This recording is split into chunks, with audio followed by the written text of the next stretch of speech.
चलिए सीधे झज्जर का रुख कर रहे हैं। मुख्यमंत्री नायब सिंह सैनी मौजूद हैं वहां पर, सुनाते हैं क्या कुछ कह रहे हैं। मेरे महान भाव बुजुर्ग युवा साथी, पार्टी के इस मंच के ऊपर बैठे हुए सभी पदाधिकारी, आप सबको मैं दोनों हाथ जोड़ करके राम राम करता हूं, आप सबको प्रणाम करता हूं। मां भीमेश्वरी की ये पवित्र भूमि है, इस भूमि को भी मैं प्रणाम और नमन करता हूं। भाइयों, चुनाव चल रहा है। अभी अरविंद शर्मा जी ने 2 दिन पहले अपना नामांकन भरा और आप सब आशीर्वाद देने के लिए रोहतक में भारी संख्या के अंदर वहां पर पहुंचे और हमारे भारत के रक्षा मंत्री आदरणीय ठाकुर राजनाथ सिंह जी आशीर्वाद देने के लिए वहां पर आए थे। आप सब ने भरपूर आशीर्वाद दिया है। भाइयों, हमारा जो नेता है, चाहे ठाकुर राजनाथ सिंह जी बोलता है और चाहे धनखड़ जी बोलते हैं या कोई और नेता बोलता है, भाइयों कोई ना कोई विजन होता है कि हम ये देश के लिए काम करेंगे, हम देश की जनता के लिए ये सुविधा देने का काम करेंगे।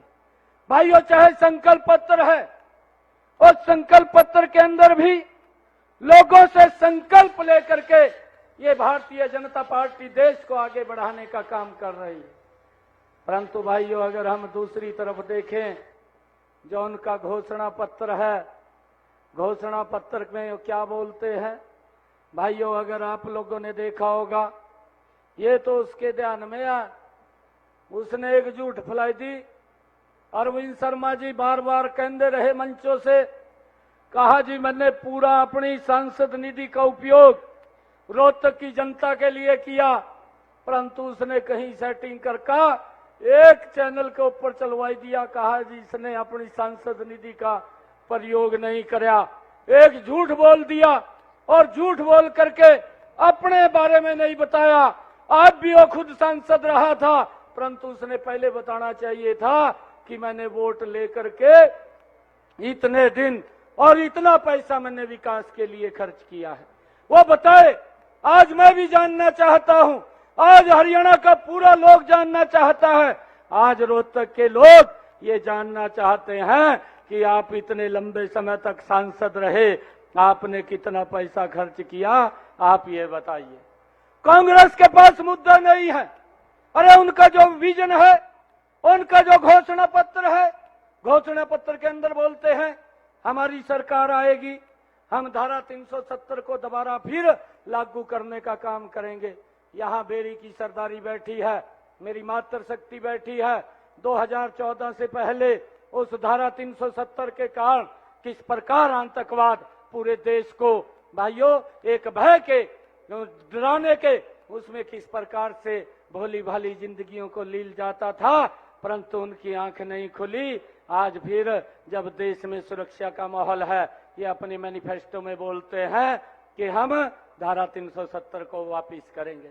भाइयों, मैं आप लोगों से पूछना चाहता हूं, क्या धारा 370 वापस होनी चाहिए? मैं पूछना चाहता हूं, मातृशक्ति भी बैठी है, क्या धारा 370 वापस होनी चाहिए? भाइयों, इस बात का निर्णय अब ये देश करेगा। जो लोग इस प्रकार से देश के अंदर समस्या को समस्या बना करके लोगों को डरा करके वोट लेने का काम करते रहे हैं, अब ये देश इनकी बातों को समझ चुका है। भाइयों, ये लोग, इनके पास मुद्दा नहीं है। इन्होंने एक और सुगुफा छोड़ा, क्योंकि जब चुनाव आ जाता है ये लोग झूठ बोलते हैं और इन्होंने कहा कि अगर अब की बार नरेंद्र मोदी जी प्रधानमंत्री बन गए तो ये संविधान को समाप्त कर देंगे। अरे 10 साल हो गए प्रधानमंत्री बने हुए, ये देश संविधान के तरीके से चल रहा है और ये किस प्रकार से लोगों के अंदर झूठ बोल करके भाइयों कि ये संविधान को खत्म कर देंगे, ये गुमराह करने का काम कर रहे हैं। भाइयों, इस बात को भी हमने समझना है। इनका विजन विकास का नहीं है। ये बताएं कि हमारे मैनिफेस्टो के अंदर ये विकास की बात लिखी गई है कि हमने ये काम करेंगे। भाइयों, इन्होंने अपने मैनिफेस्टो के अंदर कहा कि हम अमेरिका का कानून यहां पर लागू करेंगे और वो लागू करेंगे कि अगर किसी बेटे के पिता की मौत हो जाती है और उसकी प्रॉपर्टी को अगर डिस्ट्रीब्यूट करना है तो उसका 55% वो सरकार को चला जाएगा, बाकी 45% वो आग उसके बच्चों में वितरित कर दिया जाएगा। भाइयों, ये इस प्रकार का इन्होंने घोषणा पत्र के अंदर घोषणा की है। क्या आप चाहते हैं कि हमारी प्रॉपर्टी को भाइयों उसको सरकार के अंदर दिया जाए और फिर बोलते हैं कि उस प्रॉपर्टी को कहीं और वितरित कर देंगे? जो इनकी सोच रही है, इनकी तो सोच रही है, इनका प्रधानमंत्री बोलता था कि इस देश के संसाधनों के ऊपर सबसे पहला अधिकार अगर किसी का है तो अल्पसंख्यक का अधिकार है। ये लोग इस प्रकार की बात बोलते थे, परंतु नरेंद्र मोदी जी लगातार इस बात को बोलता था कि इस देश के संसाधनों के ऊपर सबसे पहला अगर अधिकार है तो इस देश के गरीबों का है। और आदरणीय नरेंद्र मोदी जी ने, भाइयों मैं बताना चाहता हूं, हमारे धनखड़ जी भी उस कमेटी के मेंबर रहे हैं जो उन्होंने संकल्प लिया है। उन्होंने संकल्प लिया है कि आने वाले जो प्रधानमंत्री फसल बीमा योजना है उसको सुदृढ़ करेंगे, उसको मजबूत करते हुए किसान के वो खाते के अंदर डायरेक्ट अगर उसकी फसल का खराबा होता है तो उस तक पहुंचाने का काम करेंगे। ये संकल्प पत्र के अंदर कहा गया है। आदरणीय प्रधानमंत्री जी ने संकल्प पत्र के अंदर कहा है कि हम किसानों को उनका एमएसपी को लगातार बढ़ा करके देने का काम वो किसान तक वो पहुंचता रहे, उसको लगातार सुनिश्चित करेंगे। और आदरणीय प्रधानमंत्री जी ने ये संकल्प लेकर के कहा है कि हमारा जो सब्जी के उत्पादन के लिए स्टोरेज की व्यवस्था है उसको क्लस्टर वाइज बनाने का काम, ताकि किसान को उसका लाभ मिले। इसलिए इस संकल्प पत्र के अंदर लेकर के आदरणीय प्रधानमंत्री जी ने उसको आगे बढ़ाने का काम किया है। आदरणीय प्रधानमंत्री जी ने यह संकल्प लिया है कि हम प्राकृतिक खेती को और गति से आगे बढ़ाने का काम, ज्यादा क्षेत्र में प्राकृतिक खेती हो उसके लिए हमारी सरकार काम करेगी। और भाइयों, आदरणीय प्रधानमंत्री जी ने अपने संकल्प पत्र के अंदर ये संकल्प लिया है कि लगातार जो 80 करोड़ परिवारों तक प्रधानमंत्री गरीब कल्याण अन्न योजना के तहत उन तक राशन पहुंचाते थे, उसको लगातार आगे पहुंचाने का काम ये हमारी सरकार करेगी। भाइयों, मुझे खुशी है आदरणीय प्रधानमंत्री जी ने ये संकल्प लेकर के कहा है कि हम पीएम सूर्य योजना उसको लागू करेंगे और हर घर के अंदर भाइयों सोलर लगा करके बिजली का बिल जीरो करने का काम ये हमारी सरकार करेगी, ताकि किसी भी व्यक्ति को ये बिल ना देना पड़े, उससे छुटकारा देने का काम इस पीएम सूर्य योजना के माध्यम से हमारी सरकार करेगी। आदरणीय प्रधानमंत्री जी ने यह संकल्प लेकर के कहा है कि हमारी सरकार जब 2024 के अंदर आएगी, पीएम आवास योजना को और गति से आगे बढ़ाते हुए हर व्यक्ति के सर के ऊपर छत हो, उसको मकान बना करके देने का जिम्मा ये हमारी सरकार का है।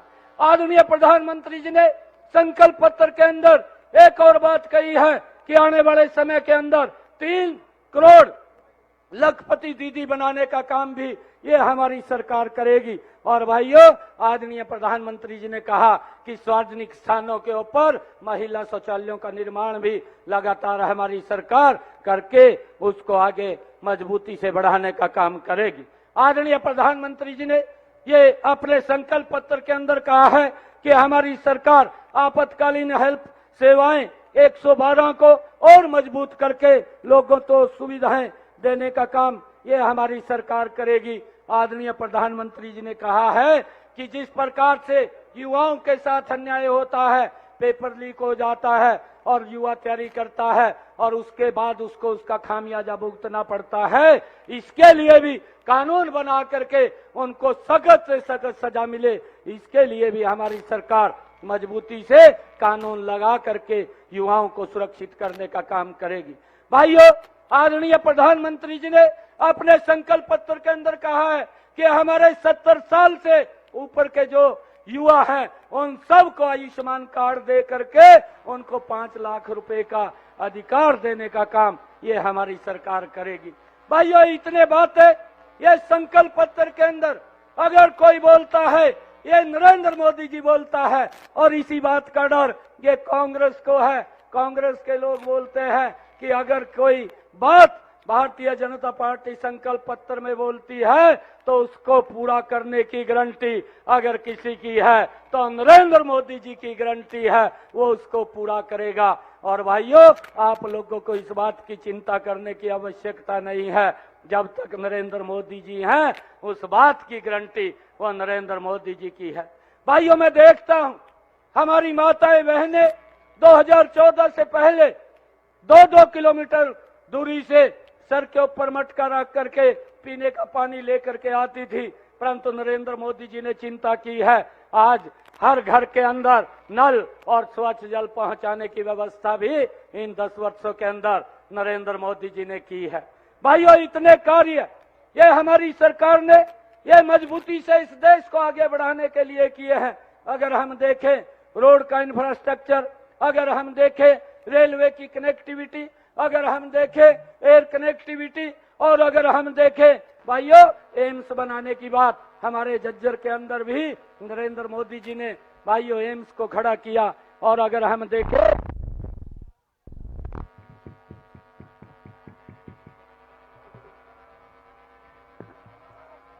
देखें अभी रेवाड़ी के अंदर भी आदरणीय नरेंद्र मोदी जी अभी आए थे और एक एम्स और उसकी आधारशिला रख करके गए हैं।